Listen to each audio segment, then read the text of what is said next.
안녕하세요. 사연 듣는 걸 좋아하고 사랑하는 사람입니다. 먼저 저는 별다를 거 없는 50대 주부입니다. 애 둘 키우고 남편 뒷바라지하고 그렇게 살다 보니 지금 이 나이가 되어버렸네요. 아이들은 딸과 아들 하나씩 있는데 둘 다 착하고 바르게 큰 아이들입니다. 지금은 어엿한 직장에 취직해서 한 놈은 소방관으로 일하고 있고 딸은 초등학교에서 선생님을 하고 있네요. 저 역시 원래 꿈은 초등학교 선생님이었어요. 동네에서 나이가 좀 있다는 이유로 고등학생 때 꼬맹이들을 가르쳐 봤는데 그게 그렇게 재밌고 좋더라고요. 그래서 그런 꿈을 한때 품었지만 남편과 결혼하고 직장 생활하다 보니 어느새 그 꿈은 잊고 살아가게 되었어요.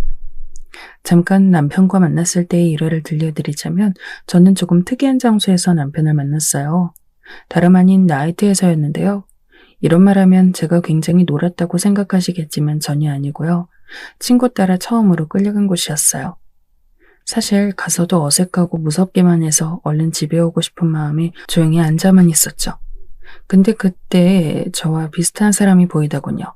저처럼 약간 겁먹은 얼굴로 여자들한테 말도 못 걸고 쭈뼛대는데 한눈에 알아보겠더군요. 아, 이 사람도 나처럼 끌려왔구나. 그때부턴 괜히 호감이 생겨 나중에 나이트에서 나갈 때까지 그 사람을 엿보게 되었는데 서로 이야기는 별로 하지 않았지만 어떤 사람인지 궁금해지더군요. 나중에 집 갈 때가 되자 친구는 정은아, 나는 오늘 좀 놀다 들어가려니까 먼저 들어가. 너 내일 출근 안 해? 출근은 무슨, 어차피 직장 잘렸어. 아무튼 나 다시 들어간다. 잘 가. 하며 다시 나이트 안으로 들어갔고 친구랑 같이 갈 줄 알았던 저는 혼자 버스 타게 되었어요. 그런데 버스에서 낯익은 사람이 보이는 거예요. 바로 그 사람이었죠. 혹시 아까 먼저 말을 건 건 그 사람이었어요. 나란히 버스 자리에 앉아 집까지 가는데 그때야말로 서로 입이 트여 아까 나이트는 너무 시끄러웠다는 둥, 어디 사냐는 둥 이런 이야기들을 하게 되었죠. 버스 안에서 두 번째로 이어진 만남은 곧 서로 연락을 주고받는 사이로 이어졌어요. 그리고 한 번 만날 때마다 쑥스러움은 많지만 저에게 곧잘 호감을 표현하는 그 남자의 모습이 순수하고 괜찮아 보이더군요. 다른 건 몰라도 까지고 날티나는 사람은 정말 싫었던지라 남편의 그런 모습이 굉장히 좋게 보였어요. 저기 정은 씨, 혹시 괜찮으면 오늘 돈가스 먹으러 안 갈래요? 정은 씨한테 할 말도 있고 회사 끝나고 제가 데리러 올게요. 아직도 기억이 생생한데요. 말을 더듬으며 제게 데이트 신청을 했는데 그날따라 밥을 먹는 내내 유독 긴장되어 보였어요. 혹시 무슨 일이 있나 싶어 아프냐 물어봐도 고개만 가로저을 뿐이었죠. 그러다 저를 집까지 바래다 주는 길에 이런 말을 하며 깜짝 놀라게 하더군요. 좋아합니다, 정은 씨. 처음 봤을 때부터 좋아했습니다. 생각해 보시고 괜찮으시면 오늘 만났던 장소로 나와주세요. 결국 그렇게 저는 부끄러운 얼굴로 돈가스 집 앞으로 나왔고 서로의 마음을 확인한 저희 둘은 그날로 연인이 되어 결혼까지 하게 되었어요. 그리고 남편과 맺어진 후에는 아이 낳고 집안 살림하느라 정신이 없었죠. 그런데 그러던 중 저희 집에 큰 사건이 하나 생기고 말았는데요. 바로 시어머니가 돌아가신 거였어요. 시어머니는 저에게 각별한 분이었어요. 우리 귀한 며느리 이쁘기도 하지 밥 잘 챙겨 먹어야 한다 하며 아끼고 보듬어 주신 분이었는데 어느 날 갑자기 자던 중에 돌아가시고 말았죠. 너무 갑작스러운 일이라 눈물도 제대로 흘리지 못하고 애도도 못한 채 시어머니를 보내고 말았어요. 워낙 인품이 훌륭하신 분이라 주변에 많은 사람들이 마음 아파했어요. 시어머니는 살아생전 봉사도 많이 다니시고 어려운 사람들이 있으면 먼저 나서서 쌀이라도 갖다 주시며 도와주곤 하셨거든요. 그런 시어머니인지라 다들 한마음으로 시어머니의 죽음을 슬퍼하고 있었습니다. 그런데 그런 시어머니가 떠난 지 1년도 채 안 돼 시아버지께서 새 사람을 들이신 거였어요.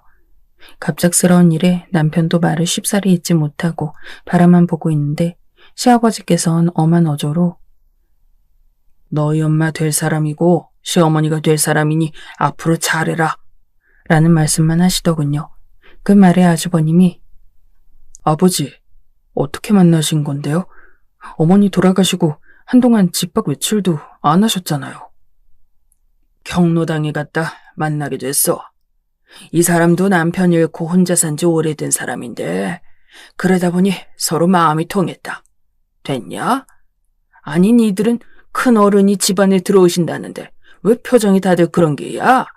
그럼 내가 혼자 늙어주길 바란 게야? 응? 아버지 그런 말씀이 아니고요. 어머니 돌아가신 지도 얼마 안 됐는데 어떻게 만나셨나 궁금해서 그러죠. 그만하면 오래되지 뭘. 며느리 너도 그렇게 생각하냐? 응? 아니요, 아버님 그럴 리가요. 걱정하지 마세요. 저희가 잘 모실게요. 하여튼 자식이란 것들이 이래서 키워봐도 소용이 없다는 거야. 시아버진 퍽 불쾌하셨나 봅니다. 시어머니가 들어온다는 소식을 듣고 자식들이 축하보단 당황스러움을 나타내니 그게 마음에 안 드셨는지 버럭 화까지 내셨어요.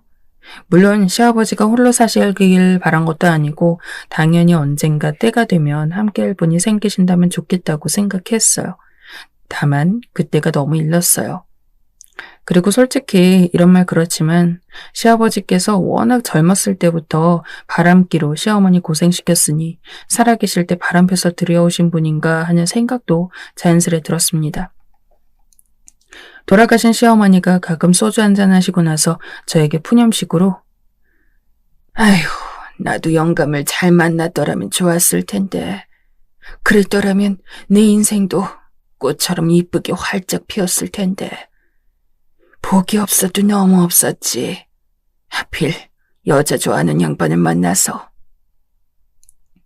라는 말씀을 하실 때마다 가슴이 아팠는데 시어머니 돌아가시기 직전에도 설마 바람을 피우셨나 하는 생각이 들었죠. 그러니 처음에야 새로 들어온 시어머니가 그리 곱게 보일 리 없었습니다.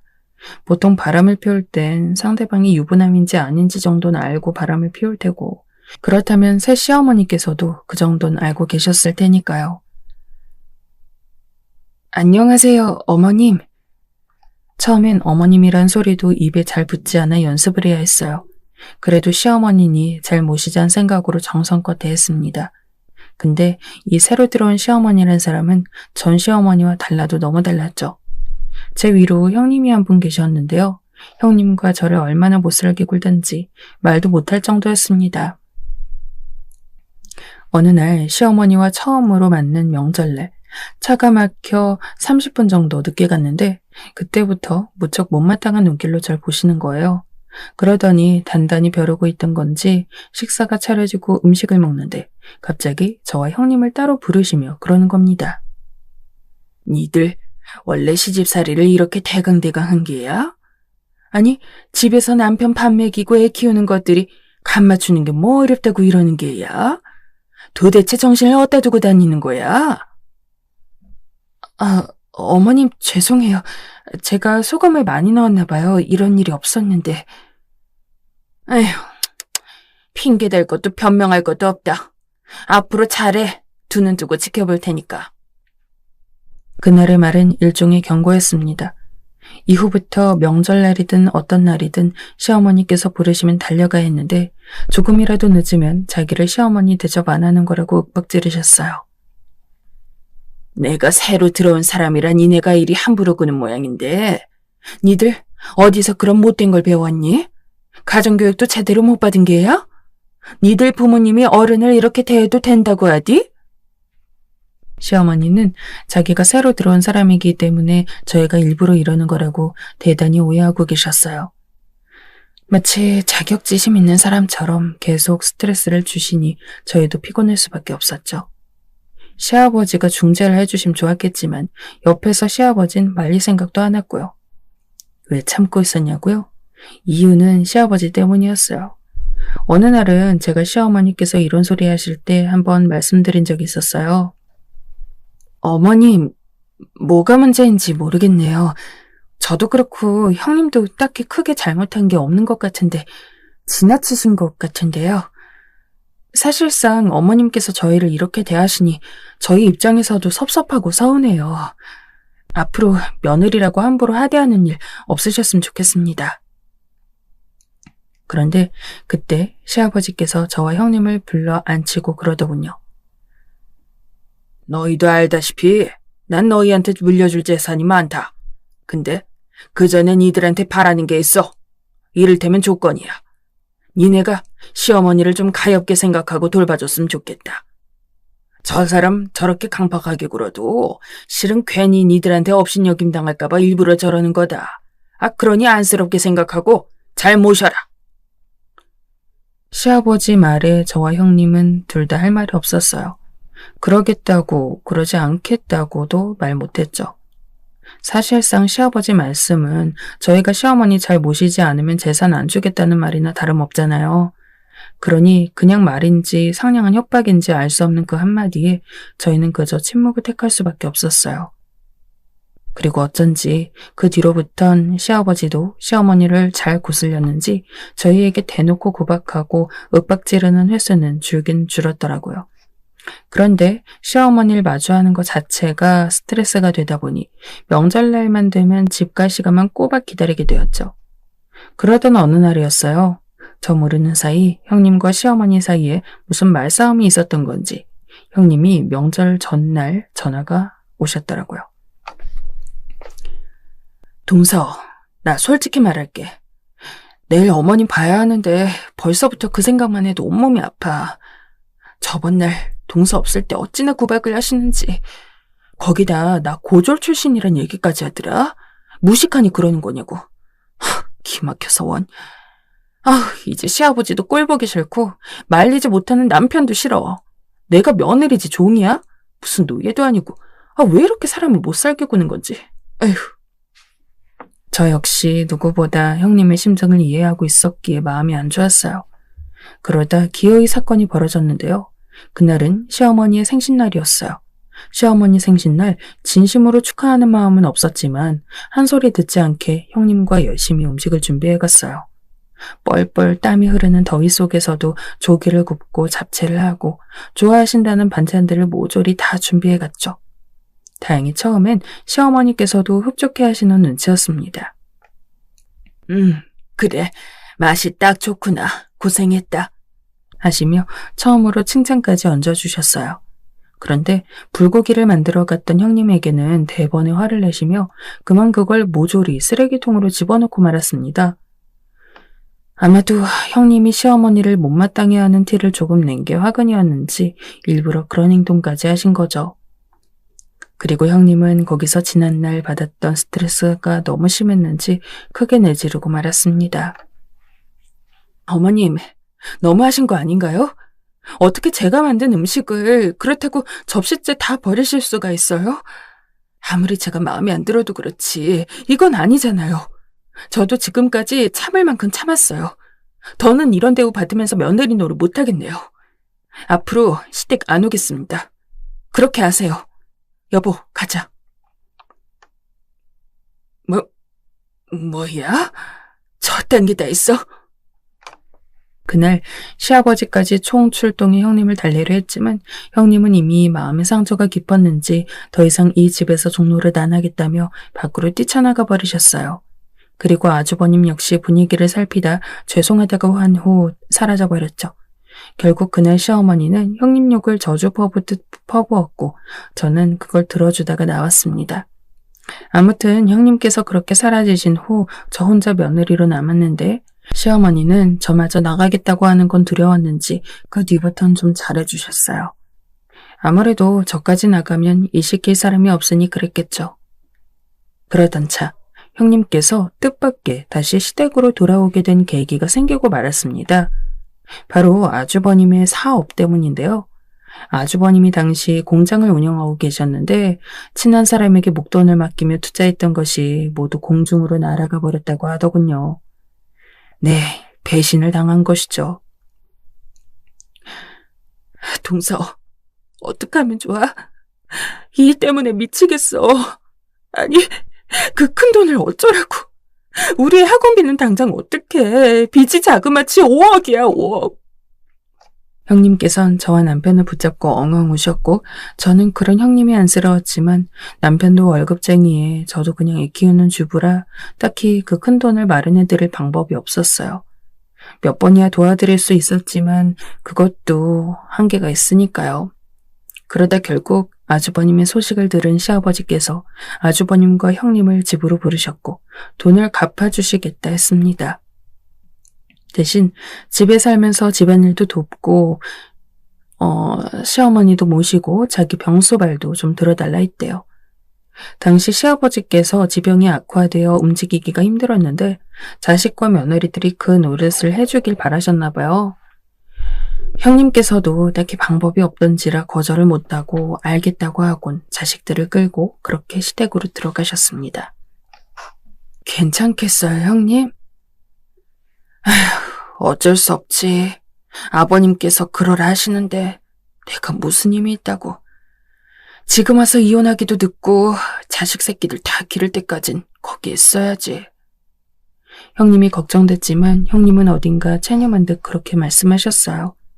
그 후론 시댁에 갈 때마다 형님을 보게 되었죠. 그런데 형님의 안색이 어째 갈 때마다 더 안 좋아졌습니다.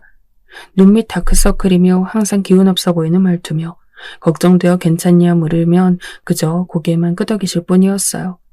거기다 말씀이 특히 없어지셨는데 옛날 같으면 저한테 몰래 전화라도 걸어 시어머니 욕을 하실 분이 시댁살이를 하게 되면서부턴 전화 한 통이 없으시더군요.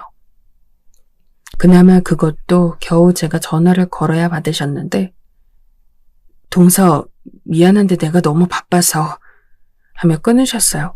대체 무슨 일이 있으신 건지 저도 남편도 걱정이 이만저만이 아니었습니다. 그러다 어느 날은 전화를 거는데 없는 전화번호라고 나와 깜짝 놀라 나중에 여쭤보니 핸드폰을 없앴다고 하시더군요. 핸드폰을요? 형님 애들하고는 연락을 하셔야죠. 괜찮아. 남편 거 쓰면 되니까. 남편이 쓰던 업무용 핸드폰이 있어서 그거 쓰면 돼. 나야 뭐 애들하고만 연락하면 되니까. 아, 그러시구나. 형님도 연락할 친구들이 있을 텐데 굳이 업무용 핸드폰을 쓰신다는 게 이해가 안 됐지만 그냥 넘어갔어요. 나중에 그 진실을 알고 났을 땐 너무 기막혔지만 그때는 아무것도 몰라 그저 형님께서 많이 지치셨구나 그 정도로만 알고 넘겼어요. 그리고 저 역시 남편의 회사 생활 봉급이 작아지면서 가끔 낮에 아르바이트도 하고 애들 학원비도 충당하느라 바쁜 생활이 이어졌죠. 그러다 보니 형님에게 쏟았던 관심이 어느 순간부터 작아지게 되었어요. 가끔씩 형님이 생각나긴 했지만 그럴 때마다 우리 형님 잘 사시겠지? 라고 하면 남편은 그럼 형도 있으니까 잘 중재해주겠지. 이렇게 대꾸하곤 했어요. 저는 시댁에 중요한 날 아니면 잘 가지 않으려 했기에 남편만 가끔 아주버님 뵈러 왔다 갔다 했는데 그때마다 남편은 별일 없는 것 같다고 했어요. 그래서 더 안심했는지도 모르겠습니다. 그러던 어느 날이었어요. 시아버지께서 시어머니가 친구분들과 여행을 가신다고 하며 저에게 잠깐 시댁에 와줄 수 있냐 하시더군요. 아주버님은 지방으로 출장 가셨고 형님이 있긴 했지만 형님도 요즘 몸이 안 좋아서 아무래도 제가 필요할 것 같다고요. 형님이 몸이 안 좋으세요? 네, 일단 알겠습니다, 아버님. 애들 학원 보내놓고 갈게요. 전화를 끊고 나선 부랴부랴 아버님께 차려드릴 음식장만 보곤 시댁에 들렀어요. 그런데 시댁 초인종을 누른 순간부터 느낌이 쌓였어요. 아무리 불러도 사람이 나오지 않더군요. 형님! 형님! 몇 번 문을 두드리자 그제야 아버님이 지팡이를 짚으며 나오셨는데 밥 차려라! 이 한마디 하시곤 다시 방으로 들어가셨어요. 형님이 어디 있냐 물어보려던 찰나였는데 아무 말도 없으니 일단 알겠다 하곤 제 눈으로 형님을 찾았습니다. 그런데 잠시 후 베란다 쪽에서 쿵 하고 쓰러지는 소리가 들리더군요. 서둘러 베란다로 뛰어갔는데 형님이 쓰러져 계셨습니다. 너무 놀라 곧바로 119에 신고하고 형님을 부르짖었죠. 근데 형님은 이미 의식을 잃은지라 제 얘기에 답도 못하고 그저 조용히 눈만 감고 계셨어요. 아직도 그때 형님의 얼굴은 잊히지 않습니다. 마치 세상과 단절이라도 한 듯 눈을 감고 계셨는데 그 얼굴이 마치 산 사람이 아니라 죽은 사람 같았거든요. 결국 응급실까지 따라가 조마조마한 마음으로 결과를 기다렸는데 잠시 후 의사가 나와 그랬어요. 수면제를 너무 많이 먹었는데 아마도 극단적인 시도를 한 것으로 보인다고요. 극단적인 시도를요? 그제야 저는 형님께서 이 집에서 어떤 일을 당하고 계셨는지 그 심각성이 파악됐어요. 그리고 내가 왜 그걸 눈 감고 있었을까 하며 하염없이 눈물이 났죠. 나중에 형님이 깨어났을 때 이야기를 들어보고 싶었지만 형님은 가만히 눈물만 흘릴 뿐 아무 말씀도 안 했습니다.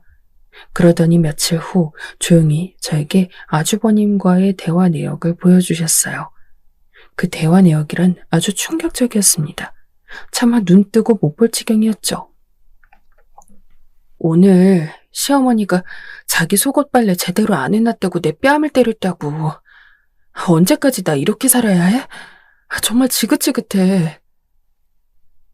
나보고 어쩌라고 그럼. 미안해. 조금만 참아줘. 애들 크면 자연스레 분가 얘기하자. 어제는 무슨 일이 있었는지 알아? 나보고 핸드폰이 필요하니. 딱히 연락할 사람도 없으면서 돈 들게 그런 게 왜 필요하냐며 우리한테 주는 5억 이야기를 하더라. 핸드폰 요금이라도 줄이라고. 저번에 나 밥 먹는 양 줄이라고 신밥 주시더니 이젠 나 정말 살기가 싫어. 요즘 우울증까지 도졌다고. 이러다 미쳐버릴 것 같다고. 그렇게 형님은 여러 날짜에 나눠진 문자 내역을 하나하나 넘겨가며 보여주었어요. 그중 가장 충격적이었던 건 바로 형님이 극단적인 시도를 하기 전날 일어난 일이었죠. 시어머니가 나한테 김치 100포기를 하래. 이웃집에 나눠준다고. 그래서 겨우겨우 밤새가며 며칠에 걸쳐 다 해놨더니 뭐라는 줄 알아? 김치 맛이 없다면서 김치로 뺨을 때리더라. 그러면서 우리 엄마 욕까지 하는데 배우지 못한 시골 출신이라 김치 하나도 제대로 못 만드는 거래. 나 이대로 못 살겠어. 차라리 죽는 게 나아. 그 뒤로 아주버님에게 뭐하라 답장이 왔지만 형님은 거기에 답장하지 않았어요. 그리고 이런 일이 일어난 거죠. 미안해, 동서한테 이런 걸 보여서 나도 모르게 충동적으로. 아니에요, 형님. 근데 형님, 이대로는 안 되겠어요. 나한테 방법이 있어요. 그 후 저는 형님을 그 시댁에서 어떻게든 벗어나게 하기 위해 시어머니를 마주했어요. 여행에서 돌아온 시어머니는 한창 유럽 이야기에 빠져 있었습니다. 형님께서 그런 선택하신 줄은 꿈에도 모르고 계셨죠. 저는 시어머니에게 형님을 이곳에 못 둘 것 같다고 단도직입적으로 이야기했어요. 그랬더니 뭐라고? 그럼 돈은 어떡할 거니? 하더군요.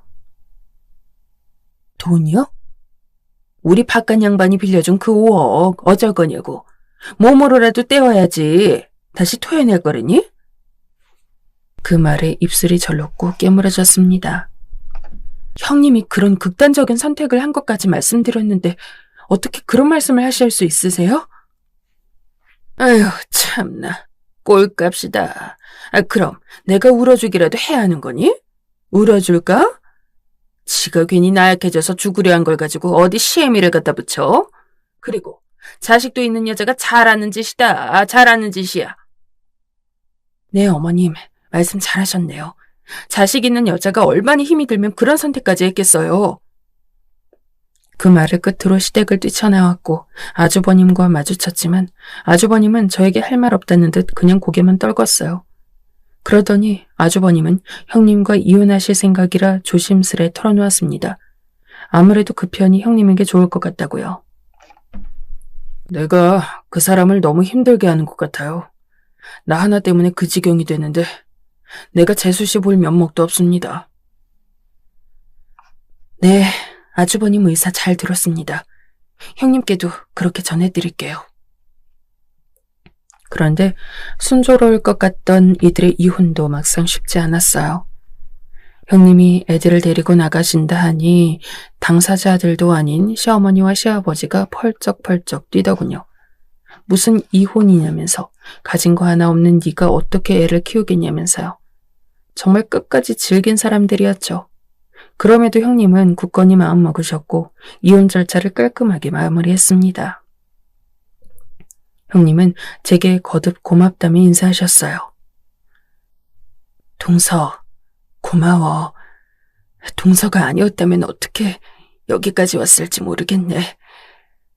동서가 정말 꼭 내 친자매 같아.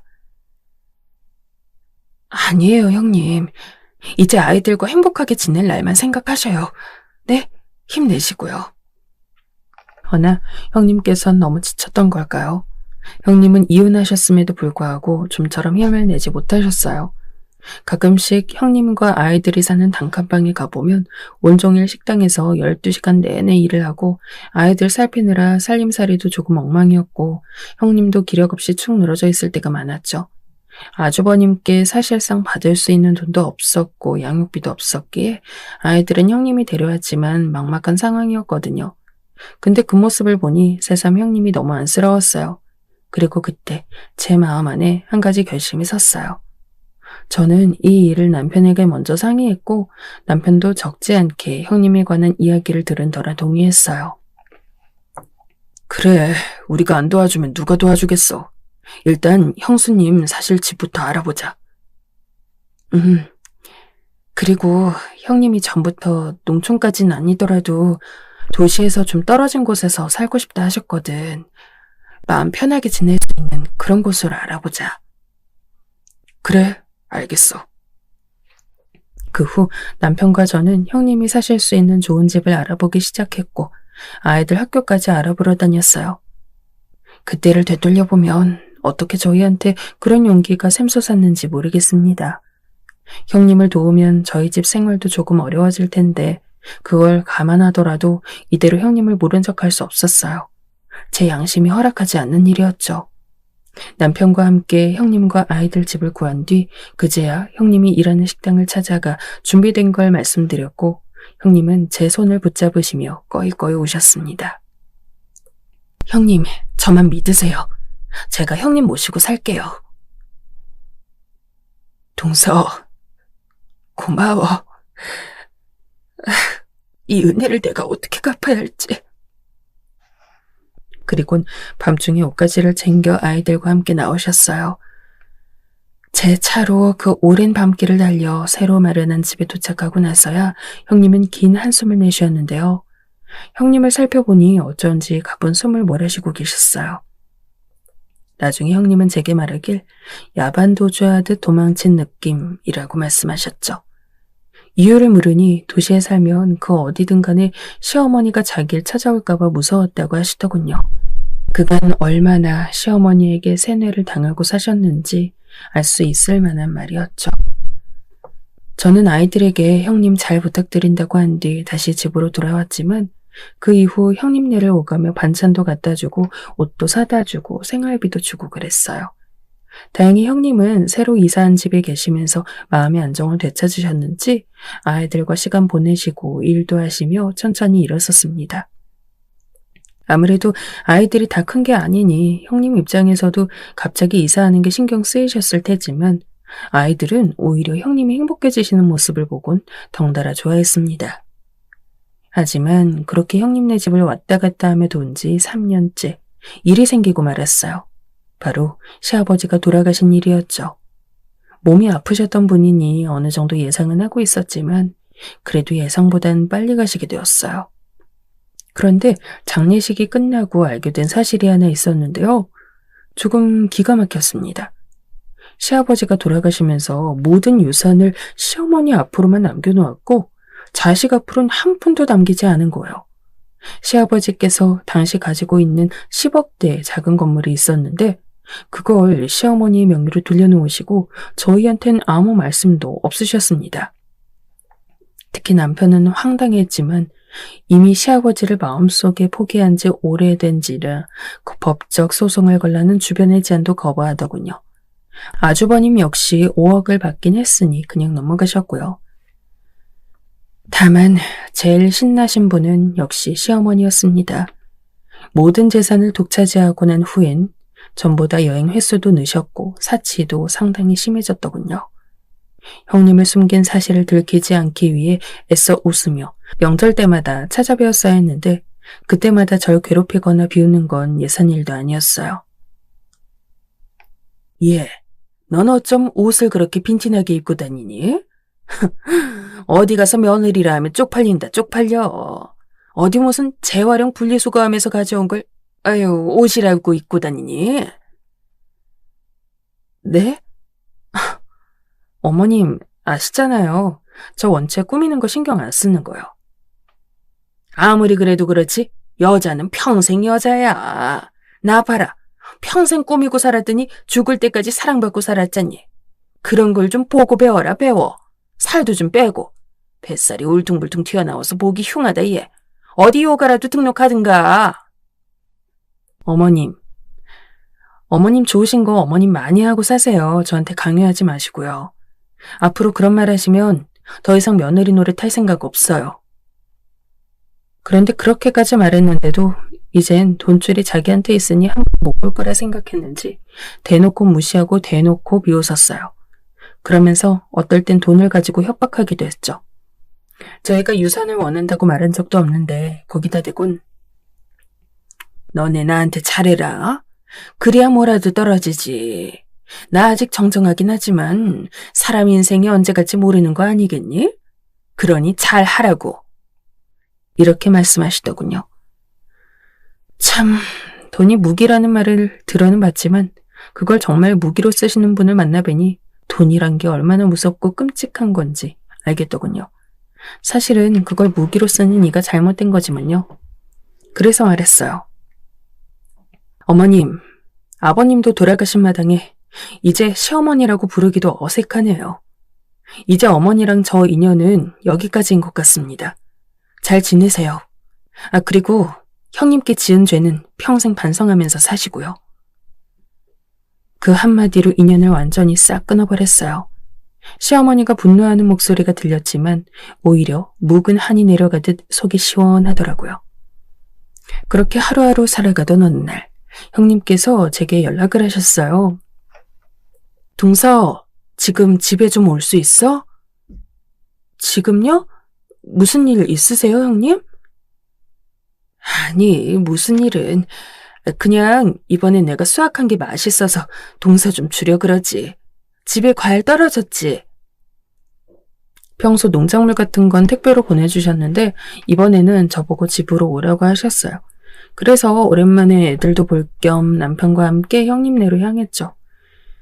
저도 바쁘게 산지라 1년간은 형님을 제대로 보지 못했으니 보고 싶기도 했고요. 형님, 저희 왔어요. 왔어, 동서. 밭에서 일하시던 형님은 뛰쳐나와 저희를 맞이해 주었고 그 사이 프로 농사꾼이 되신 건지 인터넷으로 판매까지 하시고 계신다 하더군요. 형님 대단하다며 저도 남편도 형님을 칭찬하고 형님도 고맙다며 한창 수다 떨다가 갈 때가 되자 챙겨둔 과일을 한가득 차에 실어주셨어요. 형님이 주신 식혜에 수정과 참기름, 저 좋아하는 누룽지까지 싣고 나니 차가 발 디딜 틈 없이 꽉 차더라고요. 그리고 시골길을 다시 달려 집으로 돌아왔는데 피곤했는지 침대에 눕자마자 잠이 몰려왔어요. 그런데 갑자기 저희 딸이 엄마! 하고 부르는 소리에 급하게 깼어요. 엄마, 엄마! 어? 엄마 이거 봤어? 그리고 딸의 말에 과일 상자 박스를 확인했는데 그 순간 기겁을 하고 말았죠. 거기엔 다름 아닌 과일 대신 10만 원짜리 지폐가 가득 채워져 있었기 때문이에요. 무슨 일인가 싶어 남편을 불렀는데 남편 또한 화들짝 놀라 절 보았습니다. 저희는 당장 형님께 전화를 걸어 무슨 일인지 물었어요. 말이라도 하면서 줬어야 했는데 당황했지. 괜히 쑥스럽더라고. 실은 내가 이번에 장사한 게 수입이 짭짤해서 여윳돈이 생겼어. 근데 돈이 생기니까 동서랑 서방님 생각이 나더라고. 형님은 그러면서 앞으로도 여윳돈 생기면 주겠다고 덧붙이셨어요. 형님, 안 그러셔도 돼요. 저는 그냥 형님이 잘 살면 됐어요. 그게 제가 바라는 전부였어요. 그 이상 안 해주셔도 돼요. 마음씨고은 우리 동서.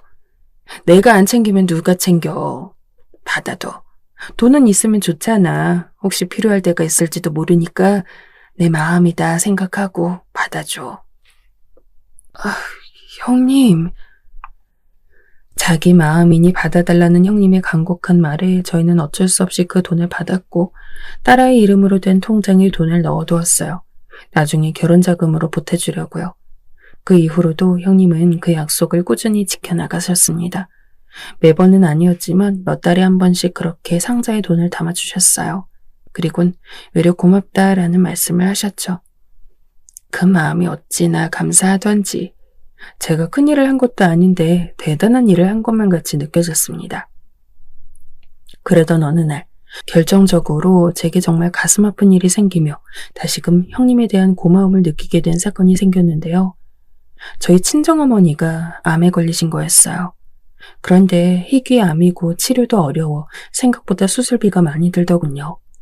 아이들은 다 크긴 해서 더 이상 돈 들어갈 데가 없긴 했지만 문제는 저희 생활비와 수술비였죠. 제 형제들도 다들 형편이 변변치 않았고 남편도 당시엔 그 큰 돈을 마련할 방법이 없어 여기저기 뛰어다니고 있던 중이었어요. 그런데 어느 날 남편이 겨우 구한 돈으로 수납을 하러 가니 이미 수납을 했다고 하더군요. 그러면서 쪽지 한 장 건네주었는데 거기엔 형님의 이름이 적혀 있었어요. 동서, 어머니 괜찮으실 거야. 힘내. 그에 적힌 내용을 보고 그 자리에서 오열하고 말았습니다. 사람들이 보든 말든 신경도 안 쓰고 눈물을 지체할 수가 없더군요. 형님께선 일부러인지 전화를 받지 않으셨어요. 감사 인사를 전하고 싶었지만 그저 돈만 전하곤 아무런 연락도 하지 않으셨죠. 그렇게 다행히 형님이 주신 돈으로 엄마의 수술을 진행했고 그 결과 엄마는 조금씩 기력을 되찾으셨어요. 그렇게 형님에게 한번 큰 도움 받고 난 후 형님의 마음에 보답하기 위해 이런저런 방도를 찾다가 예전에 하셨던 부탁이 생각나 아주버님을 만나 뵙게 되었어요. 아주버님은 당시 작은 정육점을 하고 계셨는데 일부러 김치찌개용 고기를 사러 왔다며 가게에 들른 것이었죠. 아주버님, 오랜만이네요. 잘 지내셨어요? 아이고, 재수씨, 이게 무슨 일이에요? 이 먼 데까지. 고기도 사고 아주버님 얼굴도 뵐 겸 여차저차요. 다름이 아니라 오늘 안 바쁘시면 끝나고 술 한잔 하실래요? 제 말에 아주버님은 잠깐 영문 어린 얼굴이었다가 알았다며 고기를 끄덕이었죠. 그리고 가게 문이 닫힌 후 저희는 작은 탁자 위에 소주를 놓고 이야기를 나누게 되었는데요. 아주버님, 제가 먼저 이야기 꺼낼게요. 형님 안 보고 싶으세요? 그 사람이요? 잘 살고 있습니까? 형님 이야기가 나오자 아주버님 눈시울이 곧바로 촉촉해졌어요. 네, 잘 살고 계세요. 얼마 전에 저희 엄마 병원비도 대주셨고요. 다행이네요. 못난 나 만나서 고생만 지지리한 사람인데 이제라도 행복해야죠. 아주버님은 씁쓸한 얼굴로 소주잔을 기울였고 그러면서 애들은 어떻게 지냈는지도 물어보았어요. 아마 오랜 기간 못 보셨으니 그 그리움도 굉장히 크셨을 거예요. 그간 남편이 조금씩 몰래 귀띔해 줬을 거라 생각하지만 얼굴 못 본 지는 꽤 됐겠죠. 형님께서 저번에 아주버님을 한번 찾으셨어요. 괜찮으시면 애들이랑 같이 한번 만나 뵀으면 좋겠다 하세요. 제 말에 아주버님은 화들짝 놀라셨고 그게 정말이냐 되물었습니다. 아주버님 계속 형님 찾아 돌아다니셨잖아요. 다 알아요. 남편도 저도 안 알려줬으니 방도가 없으셨을 테고. 그런데 이젠 형님이 허락하시네요. 한번 만나러 가보세요. 주소는 여기예요. 아주버님은 제가 전해준 종이 위의 주소를 한참 동안 뚫어져라 쳐다보았고 고개를 끄덕이셨습니다. 사실 아주버님은 형님이 그리 떠나시고 혼자 사시면서 그 누구도 만나지 않고 계속 형님과 애들만 그리워하며 지내고 계셨어요. 물론 아주버님이 중재를 못했으니 잘못이 없다고 할 순 없지만 형님도 그간 아주버님에 대한 그리움이 있었는지 저에게 부탁하셨거든요. 아무쪼록 그 이후 아주버님은 내려가셔서 형님을 만났고 그곳에 정착해 살게 되었습니다.